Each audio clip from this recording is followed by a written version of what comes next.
Hello, everyone, and welcome back to Ethos Online. Again, this is a space where we can be, belong, and become the very best version of ourselves. So, wherever you are joining us today, we just want to say welcome. Thank you for being a part of Ethos. And so, what we do every single week, we delve into the Bible. We ask deeper questions about what this book really meant for the people who wrote it, for the people who were hearing it for the first time, and for that tribe of people called Jews, who this whole thing is written for and to and by, right? And so we do a lot of deeper study as we move through this book. And so we'll look at deeper words. We'll ask questions of what did the words actually mean during that time? How have those words shifted?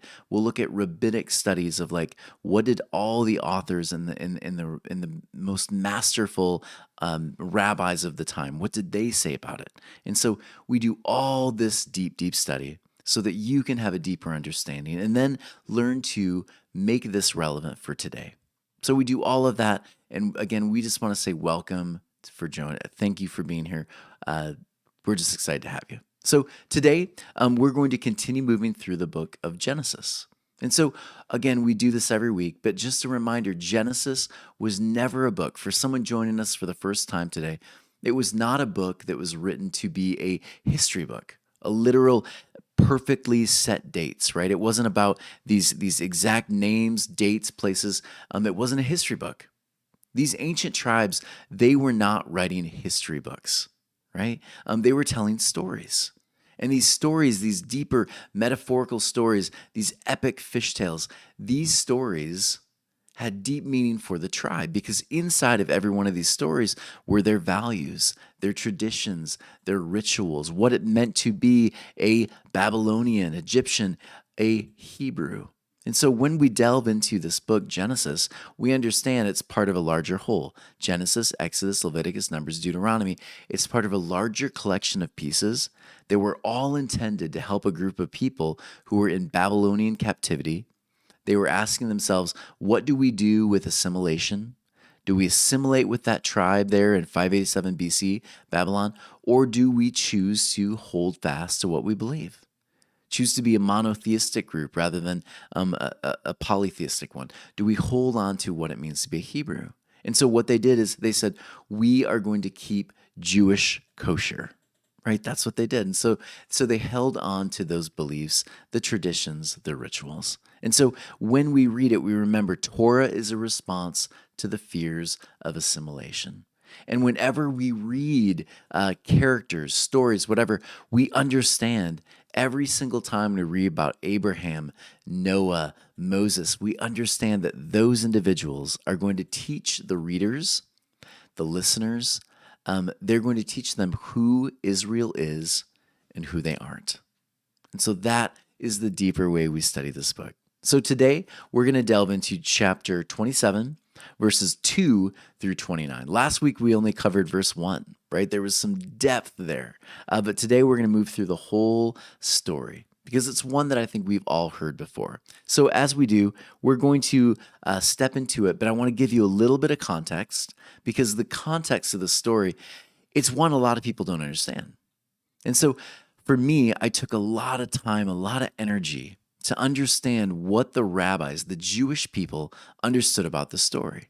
Because when I was growing up, we had the felt board, and we heard this story, right? Some of you may be a little bit younger, and you've heard the story through, a cucumber and a tomato on VeggieTales. But for me, I heard the story retold on the felt board.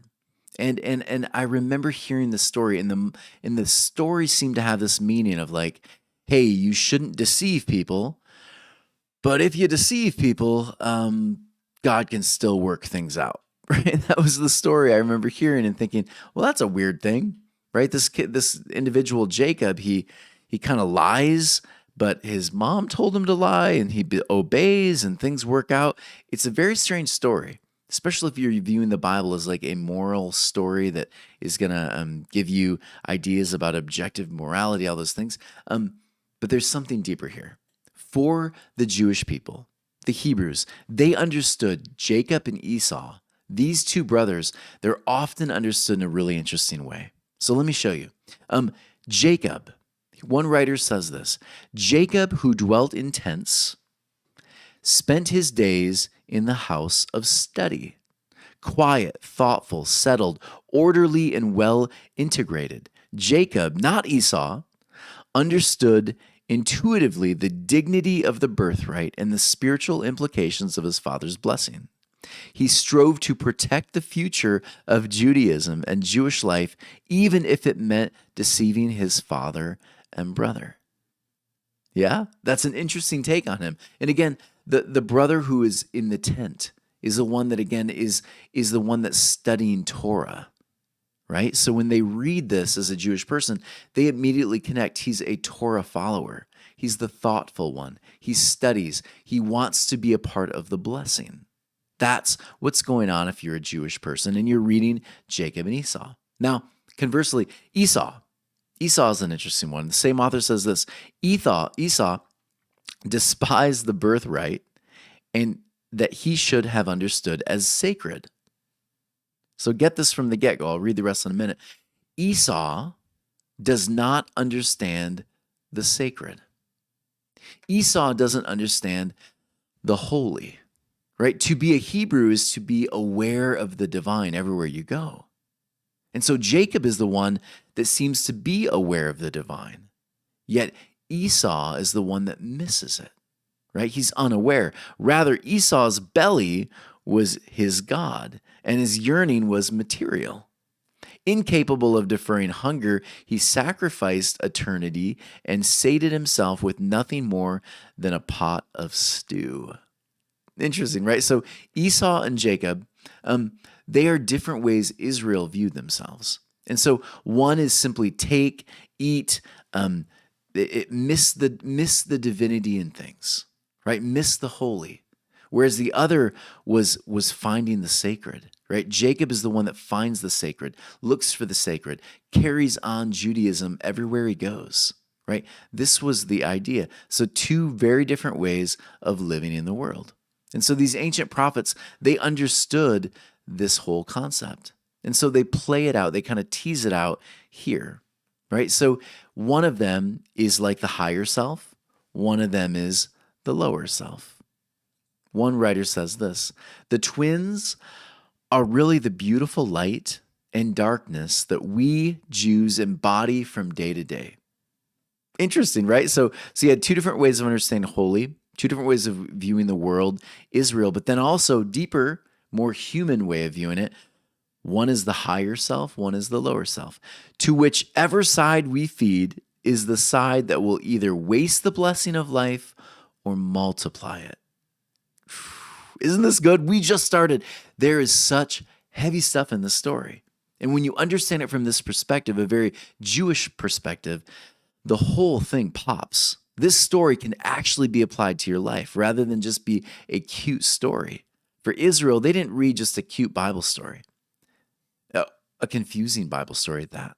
What they viewed it was, we're talking about two different ways of living in the world. We're talking about the way that sees holy divinity everywhere it goes, carries it with him, and the other is missing it absolutely, wasting the blessing. One is the higher self, one is the lower self. How do you find harmony with those two? This is the story, right? This is the story. So I will read to you now. I'll read you the rest of this chapter, and then let's just discuss some interesting concepts there, tease out some things, tell a couple stories. I think you're going to enjoy this. So here we go. Verse 1 we read last week, but I'll read it again. And it came to pass, when Isaac was old and his eyes were too dim to see, that he called Esau his elder son. He said to him, "My son," and he said to him, "Here I am," right? Here I am, this heavy, heavy, beautiful phrase. Here I am, send me. And he said, "Behold, now I have grown old. I do not know the day of my death." The idea here is it's drawing in close, right? Verse 3. So now sharpen your implements, your sword, and take your bow, go forth to the field, hunt game for me. And make me tasty foods as I like, and bring them to me, and I will eat, in order that my soul will bless you before I die. But Rebekah, she overheard what Isaac had said to Esau, his son, and Esau went to the field to hunt game and bring it. And Rebekah said to Jacob, to her son, saying, Behold, I have heard your father speaking to Esau, your brother, saying, Bring me game and make me tasty foods, and I will eat, and I will bless you before the Lord before my death.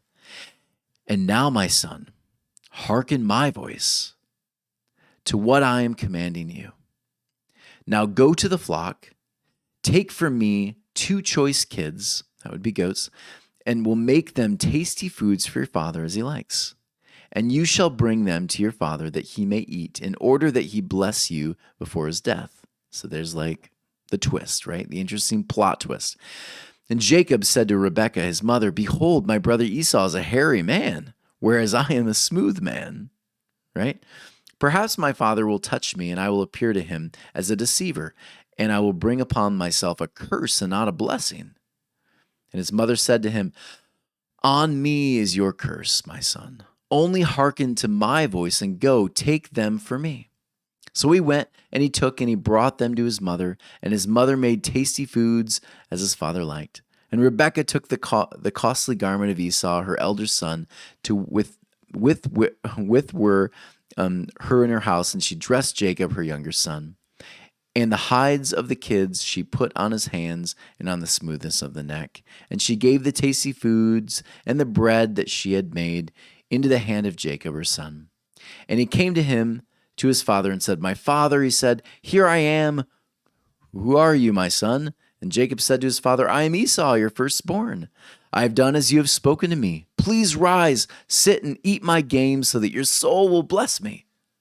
And Isaac said to his son, How is it that you have found it so quickly, my son? And he said, Behold, the Lord your God prepared it before me. And Isaac said to Jacob, Please come closer that I may feel you, my son, whether you are really my son Esau or not.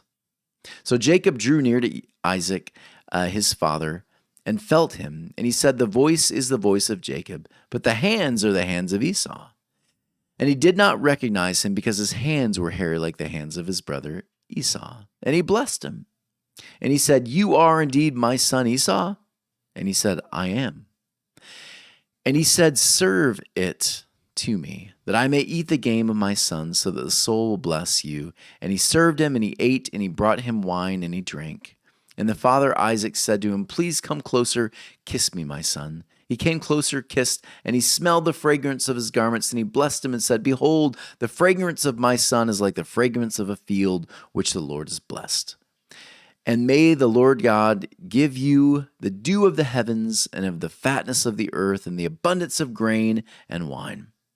Nations shall serve you, kingdoms shall bow down to you. You shall be a master over your brothers, and your mother's sons shall bow to you.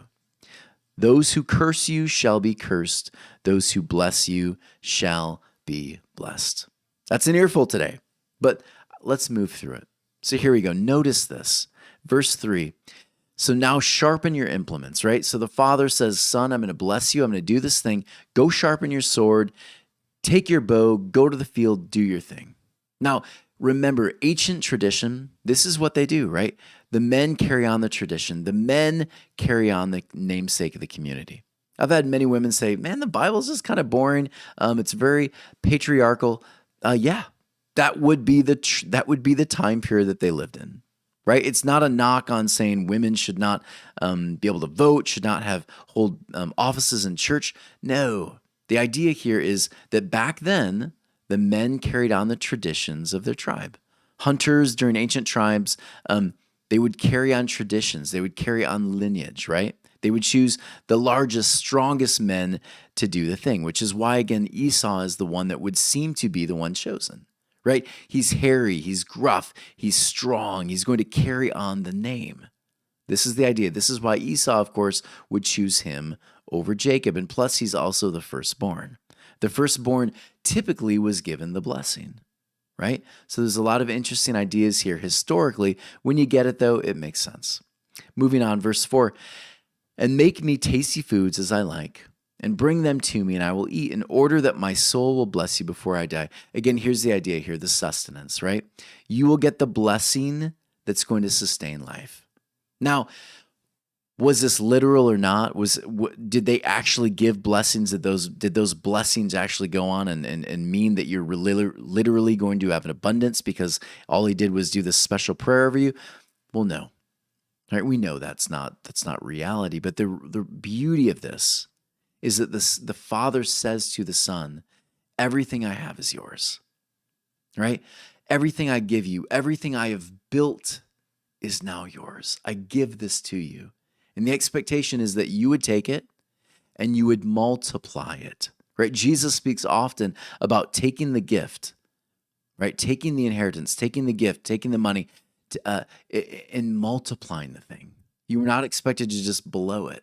You were expected to multiply the thing now. So again, think about this. Who is going to multiply the gift better? Esau or Jacob? Right? An empire would say Esau, 100%.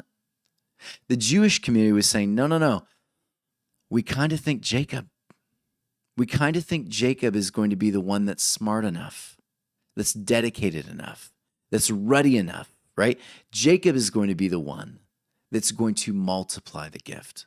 And so this idea is going to continue being teased out. Watch. But Rebekah overheard what Jacob said. So again, the idea, Rebekah overhears, she creates this plan. She's going to have her son Jacob do the thing. Now, if you're like me, you've heard many times, oh, Jacob's the deceiver, right? Jacob is the one who's the bad one. He was following on the heel, right? We read that. He follows on the heel of his brother at birth. Here's what we don't understand often. We don't always take time to understand context and culture. Jacob was not the deceiver, right? This plan here goes bigger than this literal idea of deception, right? Don't get caught up in that. Understand this. Jacob does not mean deceiver until after the story is told, right? Then he begins to be correlated with deceiver. Jacob literally means the word, it means a story. It means the one who follows at the heel of another. One who follows at the heel of another. Look at what this author says here. Rabbinic tradition of on the heel is far deeper than one that comes last. Watch this. The idea is that Jacob held fast. He grasps onto life. He doesn't let go, right? That's the idea here. Jacob is the strong one, the deeper self that courageously grasps life and follows the voice of God in tribulation. He holds on to life, right? Brother's being taken up, right? Brother's the one that gets to be birthed. But Jacob says, no, I have a strong resolve for life too. And I'm going to hold on. I'm going to experience new life too. There's a deep, deep resolve. Esau does nothing. He's just the first one. Jacob, the idea here being on the heel, you are holding on. You're grasping onto that hope that new life is coming, that you will experience the birth. Right? This story, it hums when you understand what Israel's seeing when they're reading this. So beautiful. Israel's going to identify with the one grasping on to hope, that there will be a new birth and you will be a part of it. You will be birthed as a nation again. Right? That is so good. You are the smaller nation that's holding on to the larger nation as you're going up to be birthed. And you are the one, Israel, that's going to experience the fullness of the promise, not the large empire that you're holding onto the heels of. Yeah? So good, right? I told you it's a really good story. But there's deep, deep meaning here. So the story continues. She says, Jacob, do this thing, deceive your father. So again, the idea, the blessing is going to multiply if you hold on. Listen to mom here, right? Listen to the story. Listen to the plan. Follow the plan. Have hope. It seems hopeless. Have hope. Verse 12, perhaps my father will touch me, and I'll appear to him as a deceiver. And I'll bring upon myself a curse and not a blessing. That's an interesting one, right? Who gets the curse? Does he get cursed if he does the thing? Does he deceive his father? What happens here? Again, let's go back to what the rabbis, the Jewish people who were writing this piece, say about this moment. Jacob hides behind what culture perceives as strength until his opportunity to show the divine self is afforded him. Israel, while in captivity, must do the same. Fascinating, right? This idea of covering yourself in the garment, right? Covering yourself with the furry hands. The idea here is you basically are waiting out Babylon. You're waiting out Babylon. You're holding true to who you are, but you're waiting out Babylon. You're sitting there. You are pretending citizenship until your moment to leave, to leave, to exit the place, the great Exodus moment, right? But you're waiting, you're biding your time to leave and pick up the blessing. That's the idea here. Verse 13, notice what mom says here. Fascinating. On me is your curse, my son. Only hearken to my voice and go take them for me. Notice this, really beautiful. If the mother and the father here represent the divine, which most traditions say they do, then understand that she's saying to Jacob, stay strong, right? Stay strong, follow my teachings. The blessings will be given to you in time. The blessings will happen. I will take on the curses, right? They believe this for a time. Many times the Jewish people, they believe this idea, we're cursed, we're bad, God's punishing us. But this is what God is saying here in this moment to them. I don't work that way, right? I don't work in curses and blessings. I bless. My blessings fall on the good and the bad. It's not about curses. This is not the character of God. The character of God is good, continuing to give blessing every chance there is. And so look for the blessing. God says, I take the curse. Take the blessings, right? The curse is to not accept the blessings.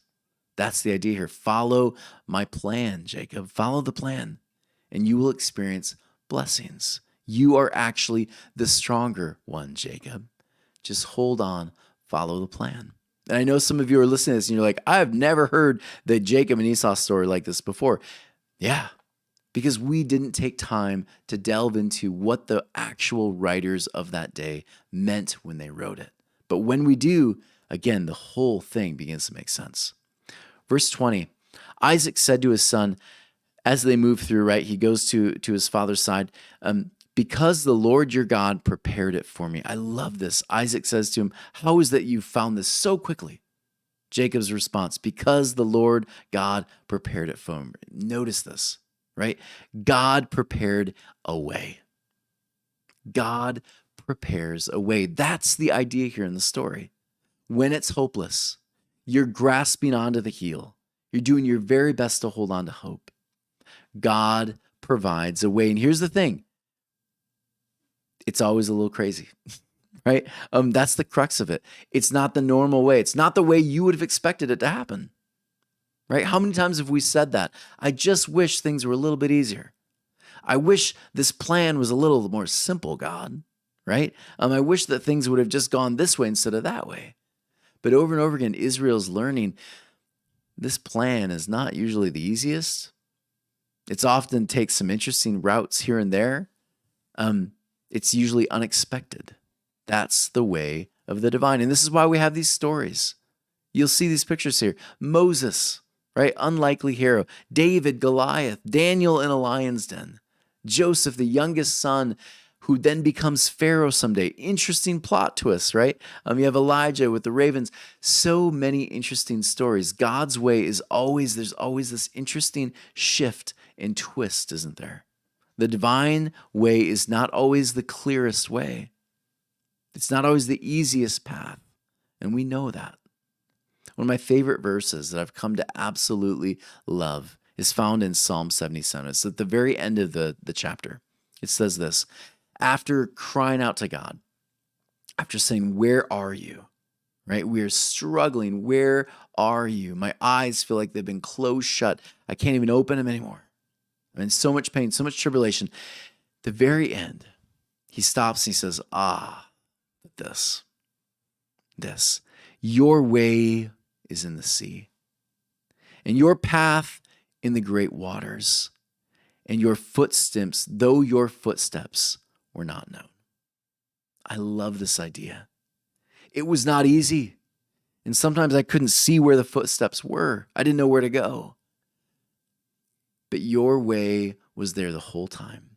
It just wasn't easy. And that's how God's path often works, isn't it? It seems odd to most of us, but the truth is, it didn't make sense then.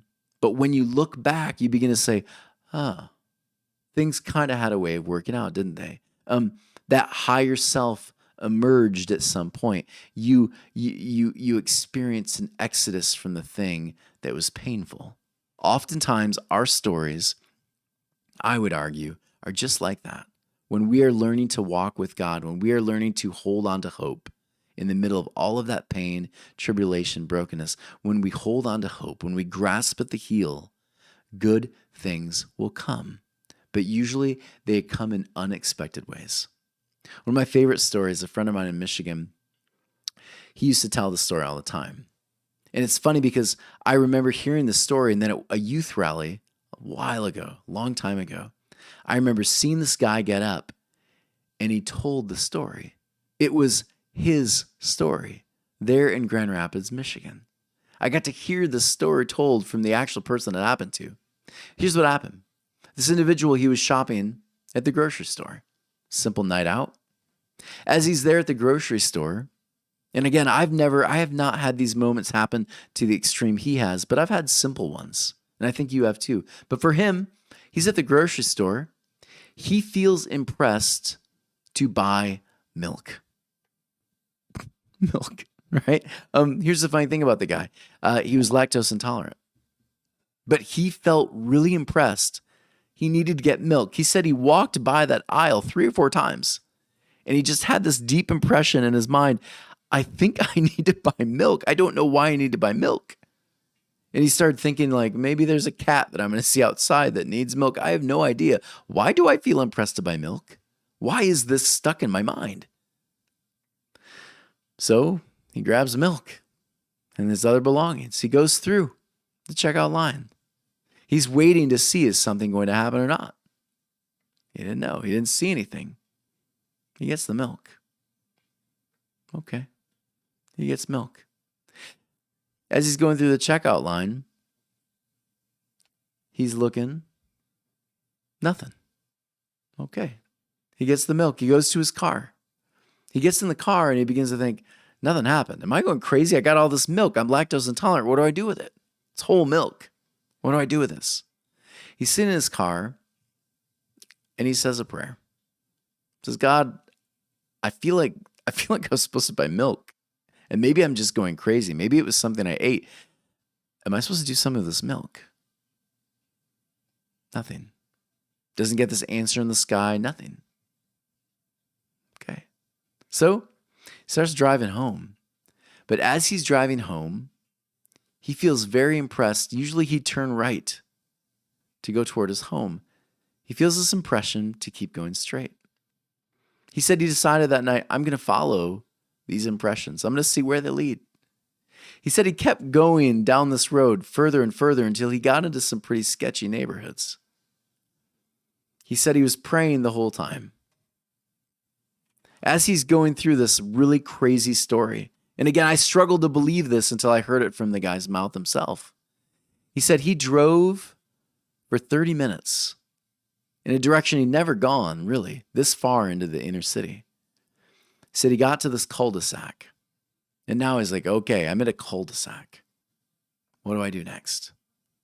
He said as he's going around the cul-de-sac, he saw a house with one light on. It was getting late. He stopped the car. He just sat there. And he said he felt really impressed, could go to that door that had the one light on and offer them milk. In the middle, it's very late at night. He's going to go offer them milk. So he said he got all the courage he could. He walked up and he knocked on the door quietly. Nothing. He knocks on it again and he heard a baby screaming. And he thought, I am in so much trouble. I just woke up the baby. And so sure enough, someone comes to the door, this woman and this man, and they look like they're so annoyed. And this baby in her arms is wailing. And then he also noticed there were two kids that were standing next to him. And he said the only thing he could think of was, "Hi, do you need milk?" He reached out and handed the milk. And he said the couple both looked at each other. And they started to get teary-eyed. And they said, "We have had no food for the last couple of days. We're on barely anything." They said, we just said a silly prayer the other day that if we could just get some milk, we could maybe make it for a couple more days. We just needed milk. We just asked for milk. And you're at our door. And he said he just kind of sunk to his knees at that moment. He followed this weird, strange advice from the universe, from God. He felt he was supposed to do the thing, and he did, and he thought he was going crazy. He gave the couple everything in his wallet. He gave him the milk. He said he got so humbled, he left. He said it was the weirdest experience of his life. But he said what he learned in that moment was oftentimes, call it intuition, call it what you will, call it God's plan, right? Whatever you want to call it. Sometimes those things happen, and usually they're very unexpected. And when you get an opportunity, a gift like that, I hope you'll follow it. Because for Israel, this moment comes. And the question is, do I follow this advice or not? It seems so unlikely that Jacob would be the one to gain the blessing. But the reality is he is the stronger one. He's holding on tightly to the promise. He's holding on to the heel. He knows God is going to provide. He's going to provide the blessing. Let me finish this story here with you. Notice this at the very end. Esau gives him this blessing. And if you are Jewish and you read this, you immediately make a connection. See if you do. It says, "Nations shall serve you and kingdoms shall bow down before you. You shall be master over your brothers, and your mother's sons shall bow down to you. Those who curse you shall be cursed. Those who bless you shall be blessed." You recognize this story, don't you? Yeah. This is the story of Joseph, right? This story you're going to find over and over again as we read the story of Jacob. The Jacob story, it's the Joseph story. It's in some ways the Moses story. It's in some ways the Abraham story because it is Israel's story. So as we read, you'll see Jacob, much like Joseph, both are given a blessing at the expense of their brothers, right? Both are deceived. They're hurt by family. Both go to foreign lands, have foreign brides. Both become a blessing for their people. They sustain them through hardships. You are going to see the story because, again, the story of Joseph is the story of Jacob, but it's really the story of Israel. It's the story of Israel holding on in the middle of the dark, right? Following the voice, even though it seems strange that you've got milk in your hand and you're not sure what to do with it. It's following God on the shore, though there's no more footsteps. You're in the middle of the mist. This is the idea for Israel. Your ways in the sea, your path in the great waters, though your footprints were not seen. That's the idea. The story is about Israel learning to trust the divine. Learn to call to be the higher version of yourself, right? The Jacob version. To grasp onto hope, to be the one that when they go into the world, they see the divine everywhere they go. They're not dull Esau's, right? The lowest self. They are the higher self, the one who understands the promises everywhere. It's begging to be fulfilled if you just hold on tightly to that hope. Hold on to the heel. Wasn't this a cool way of understanding this? I love this deeper twist that I got from when I actually took time to understand the story from that perspective. So what do we do to make this relevant? How do we take it home? I thought about this idea of becoming the higher self, the better self, a better version of ourselves. One of my favorite podcasters is named Timothy Ferriss.